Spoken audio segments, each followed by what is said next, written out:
आमच्या देशाचं फाउंडेशन आहे, याला कोण बदलाव?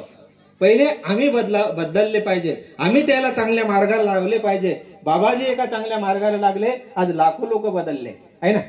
किती लाखो लोक बदलले, लाखो लोकांचे संसार चांगले झाले. आज ते लाखो लोक सुखामध्ये आहेत.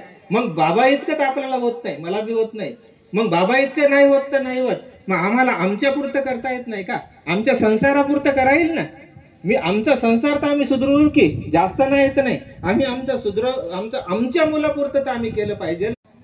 ఆ యొక్క ఆలోచనను మనకు రానియకుండా మనము ధ్యానం చేసినట్లయితే ఖచ్చితంగా మనము ఏదైతే ఇప్పుడు పెద్దలు చెప్పినట్టు మనం యొక్క ఆత్మ సాక్షాత్కారాన్ని మనం స్వయంగా అనుభూతి చెందే అవకాశం ఉంటుంది. అయితే ప్రస్తుతం అయితే మనము ఇప్పుడు పెద్దలు చెప్పినట్టు ఇక్కడ కూర్చోవచ్చింది మనము కాదు, ఇక్కడ కూర్చోవలసింది యూత్ అంది యువతి యువకులు కూర్చోవలసిన చోటు ఇది. ఇప్పుడు మనము ఎంతో కొంత జ్ఞానాన్ని మనం పొందినాం,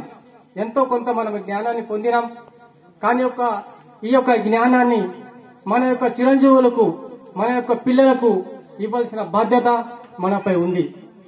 ఈరోజు మనకు పిల్లలు పాఠశాలకు వెళ్తున్నారు. ఈరోజు కొందరిలో ఆలోచనలు వేరే రకంగా ఉన్నాయి. ఈరోజు చదివి నువ్వు ఏం చేస్తావు, చాలా మంది చదివి ఎలాంటి ఉద్యోగాలు రావడం లేదు, నువ్వు ఏం చేస్తావు అని మనం ప్రశ్నించే రోజులు కూడా ఉన్నాయి. चतुर् एक दोन शब्द इथं ऐकले आणि त्याचा वर्णन मला असं वाटते.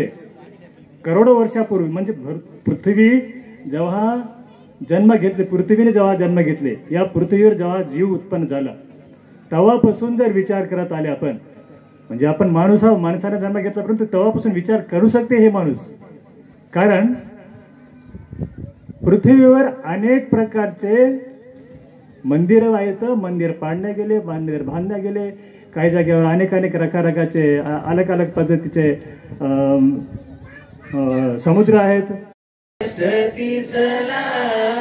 जन्म घेऊन केला जगाचे कल्याण.